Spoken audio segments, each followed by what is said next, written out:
Ya, halo semua guys, balik lagi di Ruang Komik. Hari ini kita akan lanjut Demon Lucky, dimana di video sebelumnya kita sampai di Linji yang sedang party-party ya, sedang pesta dan mendapatkan kenalan baru bernama Houston Fitch dan Yeda Eleanor. Nah, setelah terjadi sebuah peristiwa ledakan misterius kemarin yang Linji sempat menjelaskan bahwa itu adalah fenomena reverse lightning. Singkat cerita, si Fitch dan Yeda ini kemudian dibuat terkejut ketika Jibonong datang untuk menjelaskan peristiwa tersebut yang katanya berdasarkan tim meteorologinya adalah fenomena baru bernama reverse lightning juga. Jadi ternyata penjelasan Jibonong ini sangat mirip dengan penjelasan Linji, padahal kata Jibonong fenomena ini baru terekam dan baru dinamai saat itu juga. Sehingga membuat identitas Linji ini menjadi makin misterius di mata kedua teman barunya tersebut.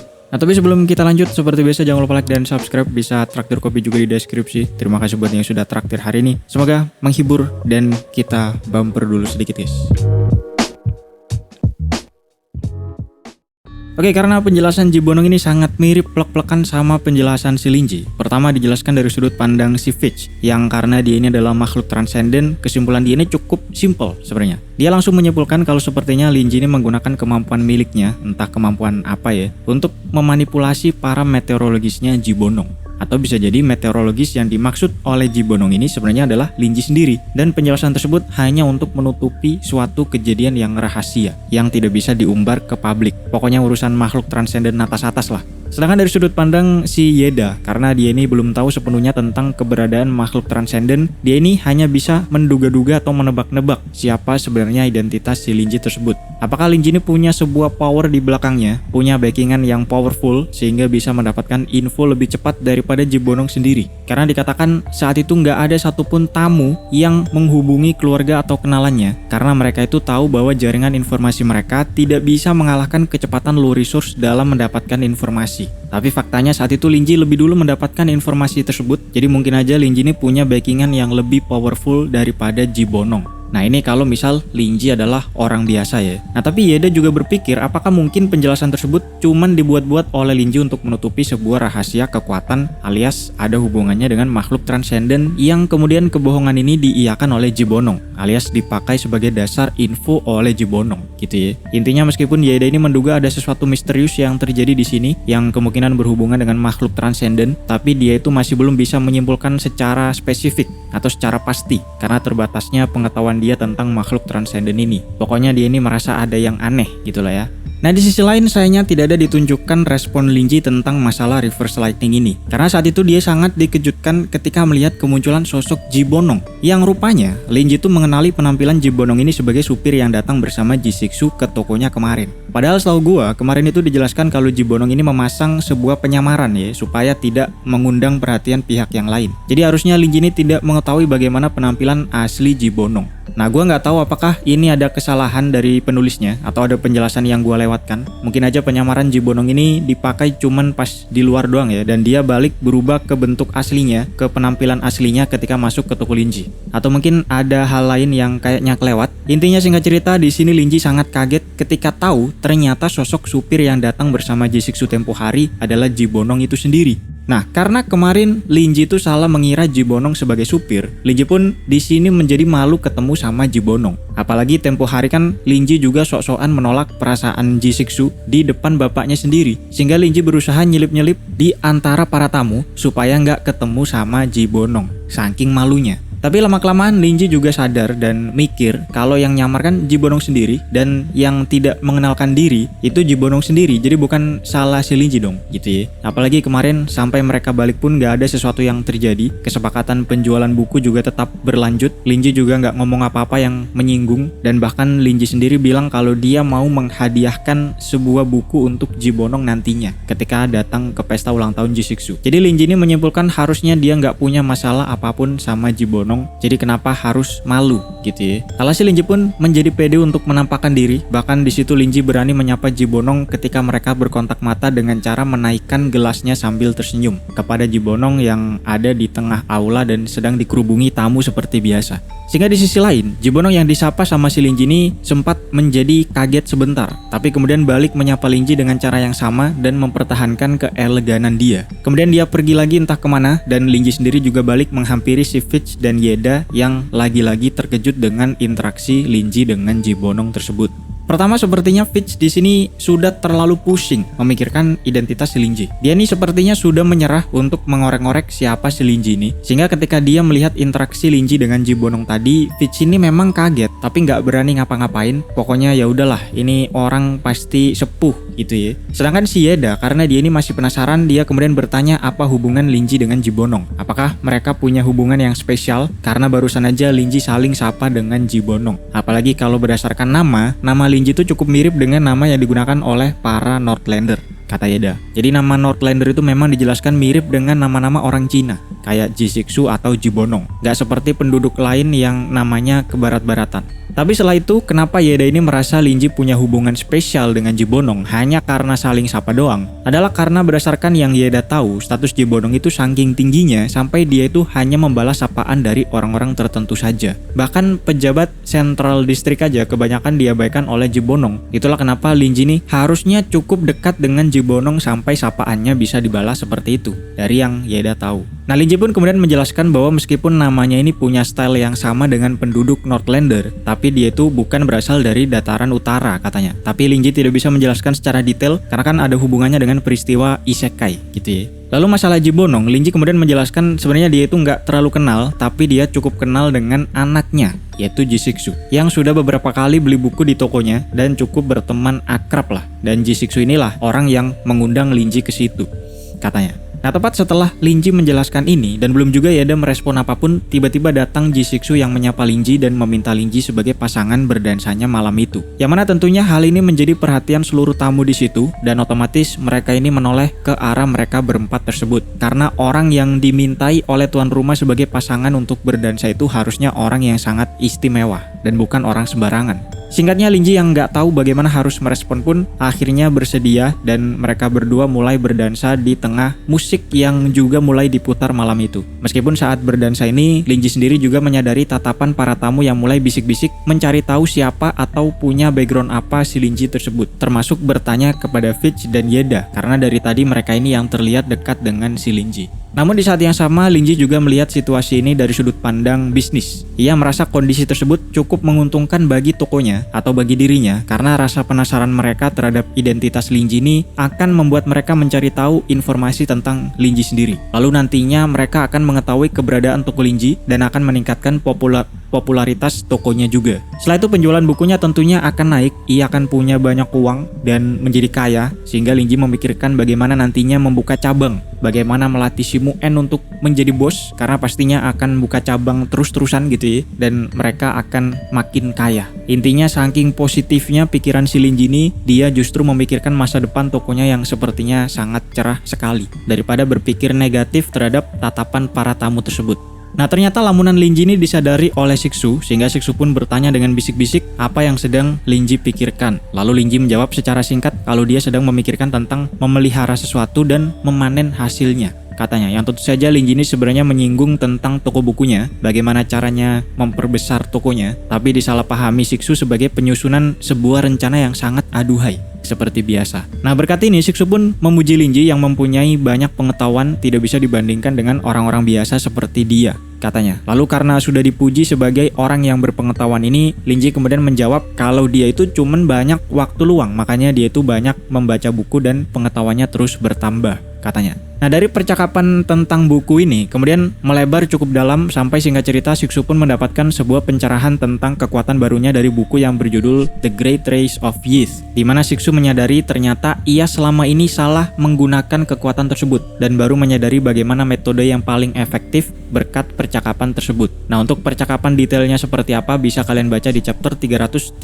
karena terlalu panjang dan sepertinya nggak terlalu penting untuk dirincikan. Pokoknya ada salah paham di sini. Nah, balik ke pestanya, singkat cerita setelah musik berhenti, para tamu yang ikut menari pun berhenti berbarengan sambil membungkuk ke pasangan masing-masing untuk memberikan hormat. Setelah itu perhatian balik lagi ke Linji dan Jishiksu karena ternyata banyak yang merasa kecewa dengan skill berdansa Linji yang ternyata biasa aja di mata mereka. Bahkan bisa dibilang kurang gitu ya. Apalagi dari skill berdansa ini harusnya bisa menunjukkan status seseorang, atau bisa juga sebagai identitas dan ciri khas orang ini berasal dari mana. Tapi karena skill Linji ini pas-pasan, para penonton pun menjadi sangat kecewa. Apalagi dijelaskan banyak dari anak-anak muda di situ yang sudah susah-susah latihan dengan harapan siapa tahu bisa dipilih oleh Jisixu sebagai pasangan. Tapi ternyata tiba-tiba muncul seorang pria kampung yang bahkan dansanya aja kaku atau noob gitu ya. Nah, tak lama kemudian ada seorang pria bernama John Fred yang menghampiri Jisixu dan menyapanya. Dimana dijelaskan John ini bukanlah orang sembarangan karena dia adalah keturunan dari Fred family atau klan Fred, salah satu keluarga magician yang ternama dan salah satu orang paling berbakat di usianya karena bisa sampai tingkat pandemonium di usia yang cukup muda. Nah, seperti yang sudah sering dijelaskan sebelum di backing oleh si Linji, Blue Resource atau keluarga Ji ini mau nggak mau harus berhubungan dekat dengan banyak keluarga transcendent untuk mengangkat derajat mereka. Salah satunya adalah keluarga Fred atau klan Fred. Karena meskipun dari sudut pandang masyarakat umum, Blue Resource itu sudah di puncak rantai makanan gitu ya, punya status yang paling tinggi. Tapi dari sisi dunia transcendent, Blue Resource ini nggak ada apa-apanya dan bisa mereka main-mainkan seenaknya karena kekurangan power dari segi transcendent. Namun setelah mendapatkan backingan dari Linji, Sixu merasa tidak lagi penting untuk memaksakan menjalin hubungan dengan para keluarga transcendent tersebut dan tidak lagi perlu mengistimewakan mereka hanya karena mereka keluarga transcendent. Nah, setelah disapa sama si John Fred, Sixu pun membalas sapaan si John. Lalu biasanya, secara etiket orang-orang elit, etiket para bangsawan, si penengah itu harusnya mengenalkan kedua belah pihak. Dimana dalam kasus ini, Jisixu itu harusnya mengenalkan si John kepada Linji dan mengenalkan Linji kepada si John. Jadi di sini Sixu pun mengenalkan si John kepada Linji, di mana dia ini bernama John dari keluarga Fred dan sebagainya. Tapi setelah itu, Sixu berpikir sepertinya dia nggak perlu mengenalkan Boslin kepada si John, karena Sixu merasa belum waktunya untuk mengekspos identitas si Linji. Rencananya, Blue Resource itu akan mengumumkan kerjasama mereka dengan Linji nanti di satu acara sama sekalian mengenalkan buku-buku Linji yang akan mereka distribusikan. Tujuannya untuk memberikan gebrakan dan intimidasi kepada makhluk transenden yang datang. Jadi sekalian langsung gubrek satu acara gitu ya, supaya kagetnya ini maksimal. Lalu selain itu, Sixu juga merasa tidak layak untuk mengenalkan identitas Boslin kepada orang-orang yang gak jelas, termasuk si John Fred ini. Nah, di sisi lain, saat itu Linji mengatakan halo kepada John sambil mengulurkan tangan untuk niatnya ngajak salaman. Namun si John tidak merespon salaman Linji, entah karena dia ini nggak mau salaman atau dia ini sedang menunggu Sixu mengenalkan si Linji. Tapi setelah menunggu beberapa saat, John sadar kalau Sixu ini sepertinya memang nggak mau mengenalkan si pria di sampingnya tersebut atau si Linji, sehingga John pun menoleh ke arah Linji sambil mikir. Biasanya kalau seseorang tidak diperkenalkan, itu antara si orang ini memang sudah dikenal semua orang atau sangat terkenal, atau sebaliknya justru identitas orang ini adalah orang biasa yang tidak punya status yang tinggi dan bisa jadi malu-maluin kalau dikenalkan kepada si lawan bicara. Nah, setelah melihat penampilan si Linji, John pun merasa Linji ini pasti bukan orang yang terkenal. Jadi kemungkinannya cuma satu, yaitu Linji ini adalah orang biasa yang tidak punya background sama sekali. Dan John menduga kalau sepertinya Sixu ini memilih Linji sebagai partnernya hanya untuk menghindari memilih orang-orang elit kayak si John. Alhasil di sini John pun tersenyum, berpikir untuk berbuat ulah dan mempermalukan si Sixu dan Linji, atau lebih kepada si Linjinya ya. Nah, si John pun mulai tanya ke Sixu siapa identitas si pria tersebut. Karena secara etiket, harusnya Sixu ini mengenalkan kedua belah pihak, meskipun perbedaan status di antara keduanya ini sangat jauh, katanya. Nah, perkataan John yang menyinggung tentang perbedaan status ini akhirnya membuat Sixu kaget, karena takutnya Boslin ini tersinggung, terus emosi, terus dunia kiamat gitu ya. Apalagi setelah Sixu menoleh ke arah Linji, ekspresi Linji yang tadinya ramah, itu tiba-tiba menjadi datar, Pak. Tidak ada ramah-ramahnya lagi. Namun dikatakan Linji sendiri sebenarnya tidak marah atau tersinggung. Dia dari awal sudah tahu kalau ada banyak orang yang sok elit seperti si John tersebut. Tapi meskipun nggak marah, Linji juga merasa nggak harus sok baik untuk berinteraksi sama orang seperti ini. Dan dari si John yang tidak mau menjabat tangannya tersebut, sudah kelihatan kalau si John ini orangnya sangat meninggi dan tidak mau menghargai sosok Linji tersebut. Linji juga merasa perilaku John yang nodong pertanyaan ke Sixu ini menunjukkan John yang merasa dirinya lebih tinggi daripada Sixu, sok menasehati dan tidak menghormati keputusan Sixu. Jadi Linji ini bingung, kok berani sekali ini bocah, padahal lawan bicaranya ini adalah putri pemimpin Blue Resource. Karena perlu diingat, sampai sini Linji itu masih belum tahu bahwa di kalangan makhluk transenden, Blue Resource itu cukup diremehkan, apalagi oleh keluarga transenden bangsawan. Lalu terkait kenapa Siksu tidak mengenalkan dia, Linji menduga sepertinya kalau dia diperkenalkan dengan tidak punya identitas yang spesial sama sekali, nantinya juga akan berefek kepada status Siksu dan bagaimana cara orang lain memandang Lu Resource. Jadi pikiran Linji ini cukup positif dan mewajarkan hal tersebut. Dan karena Linji juga tidak mau membuat kekacauan di pestanya Siksu, untuk menjawab permintaan John tadi yang bertanya terkait identitasnya, Linji pun kemudian mengenalkan dirinya sendiri kepada si John sebagai pemilik toko buku biasa yang tidak punya status apapun. Dan namanya juga tidak perlu disebutkan, katanya. Linji juga menjelaskan kalau dia sudah sedikit mengenalkan diri sendiri untuk menghormati lawan bicaranya. Jadi jangan terlalu dibuat masalah. Kurang lebih gitulah. Intinya Linji ini bilang jangan terlalu dibesar-besarkan kepada si John.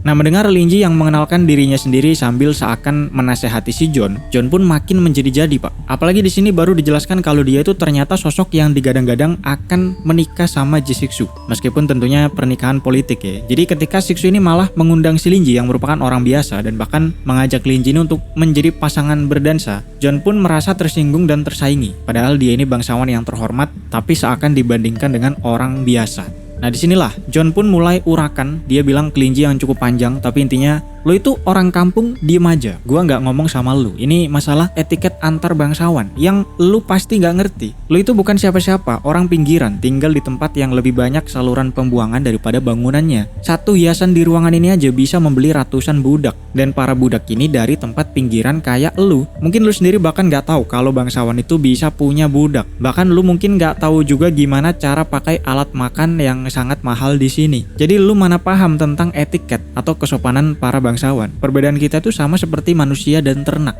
kata dia. Meskipun di sini gua menjelaskan secara gamblang ya. Sebenarnya si John ini menggunakan kalimat-kalimat sarkasme dan kata-katanya juga nggak terlalu kasar, masih sok elegan. Tapi tetap aja semua orang juga tahu kalau si John ini bermaksud meremehkan si Linji.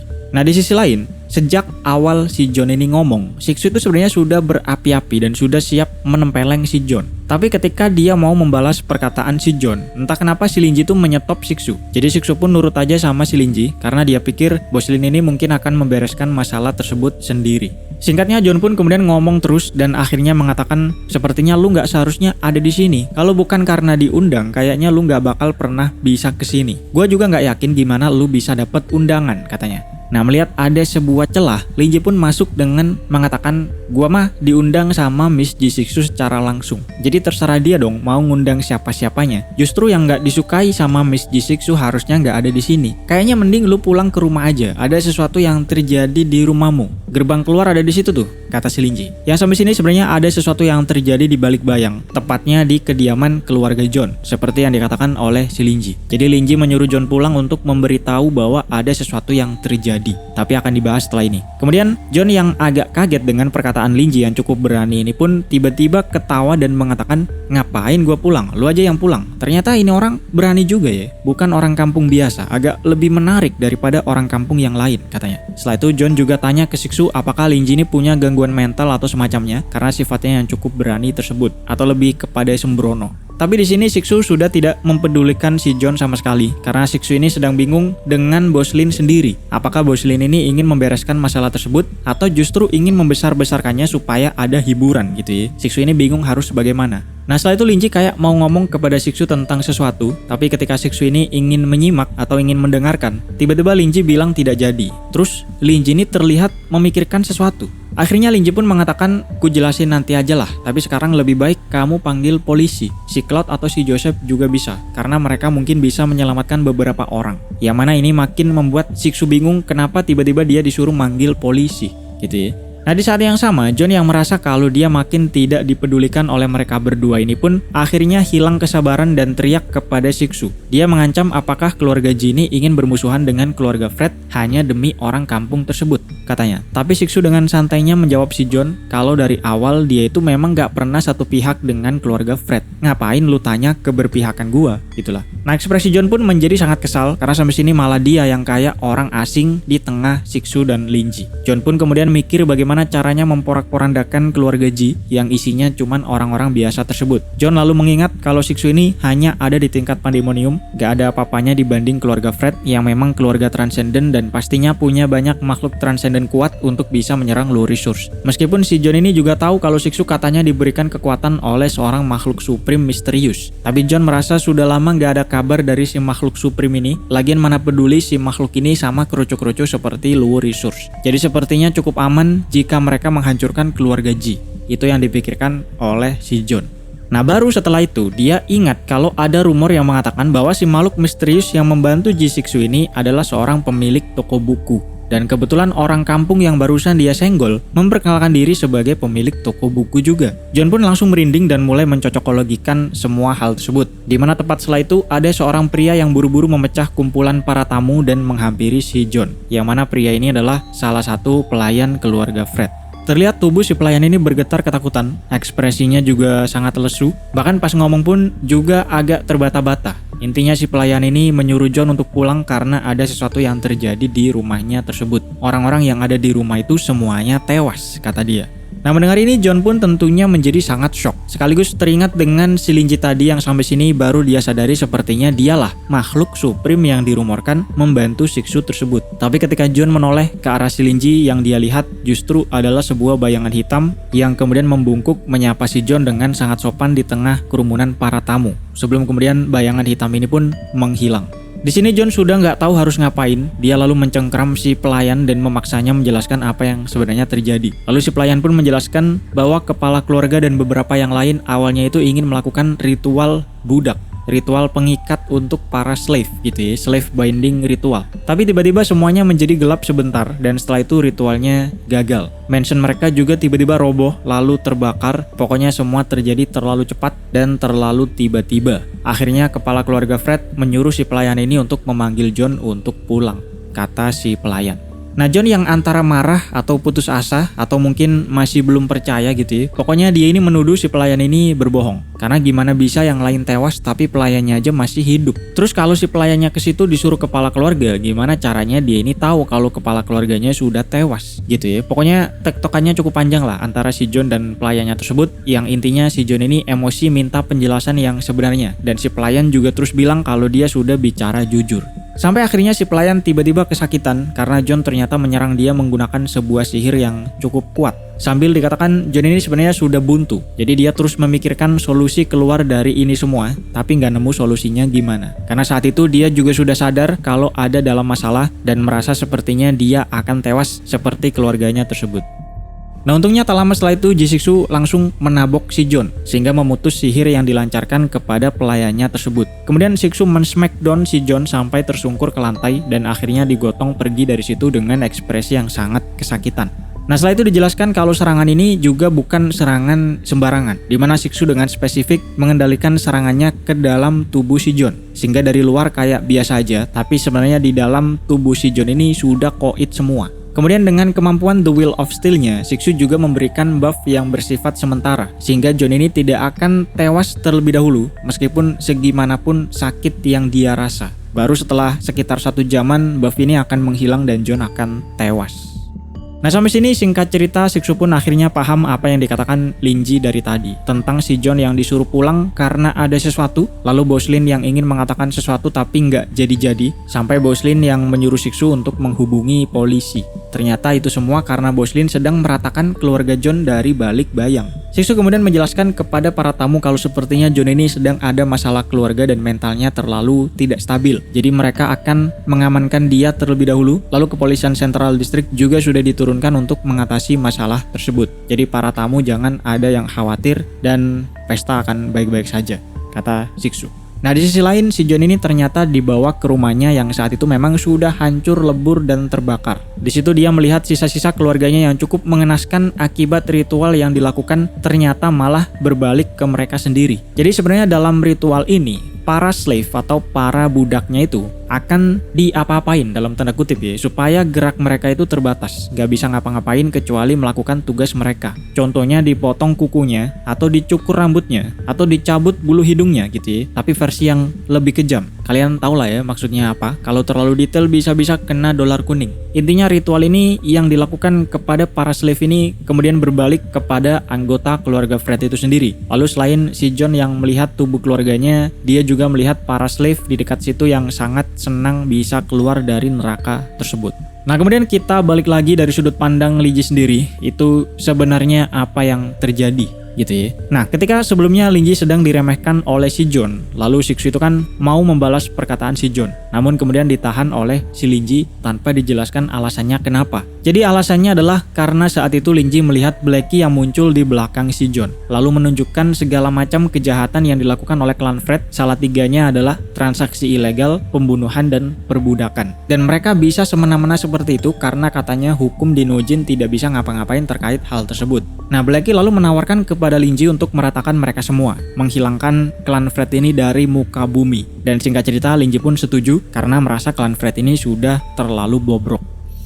Lalu sebelumnya juga disinggung kalau Linji itu sempat mau mengatakan sesuatu kepada Shiksu, tapi kemudian tidak jadi dan Linji justru menyuruh Shiksu menghubungi polisi. Nah, sebenarnya saat itu Linji ingin menjelaskan kepada Shiksu kalau dia itu punya kemampuan super atau merupakan makhluk transenden. Jadi Shiksu ini nggak perlu ikut campur karena dia sendiri bisa membereskan si John tersebut. Niatnya mau ngomong seperti itu. Tapi setelah Linji pikir-pikir, kayaknya aneh kalau tiba-tiba dia bilang punya kekuatan seperti itu. Makanya Linji nggak jadi ngomong. Kemudian berpindah ke Shiksu di mana dia sedang berkomunikasi dengan polisi Central District dan mendapatkan kabar bahwa kejadian ini bisa diselesaikan secara wajar atau dari sudut pandang orang biasa itu masih bisa diatur lah. Lalu terlihat Jibonong tidak ikut campur dalam urusan tersebut karena dia berpikir kalau ada urusan dengan dunia transenden sekarang akan lebih cocok diurus oleh Shiksu dan tidak sesusah dulu lah ketika Shiksu belum punya power apapun. Katanya dulu kalau ada kejadian seperti ini, Jibonong itu harus cari bantuan entah dari pejabat Central District yang juga merupakan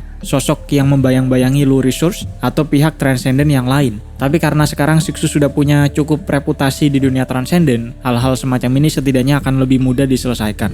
Nah, di saat yang sama, para makhluk transenden yang menghadiri pesta tersebut, yang beberapa dari mereka juga punya hubungan yang baik dengan klan Fred, mereka tentunya sangat terkejut karena hancurnya keluarga bangsawan transenden yang biasanya punya umur sangat tua, itu tidak pernah terjadi sebelumnya, bahkan bisa masuk ke 7 kejadian paling membagongkan dalam sejarah on the spot. Apalagi setelah itu mereka juga mendapatkan kabar dari atasan mereka atau pemimpin klan mereka kalau apa yang dilakukan keluarga Ji kepada keluarga Fred itu bisa mereka abaikan. Tidak ada yang merasa keberatan dengan kejadian tersebut. Nah, ini menurut mereka cukup mengejutkan karena Lu Resource yang sebelumnya cukup inferior dibanding pihak transenden yang lain, sekarang justru seperti berada di atas mereka dan sepertinya sulit untuk mereka sentuh. Tapi mereka masih belum tahu pasti kenapa keputusan atasan mereka bisa seperti itu. Lalu dikatakan orang-orang ini juga masih belum tahu apa penyebab sebenarnya dari hancurnya klan Fred tersebut. Yang mereka tahu ini adalah kekuatan Shiksu dan kelompoknya. Dimana spesifiknya di awal tadi Shiksu memanfaatkan seorang pria biasa atau si Linji ini sebagai alasan supaya dia bisa bentrok dengan si John,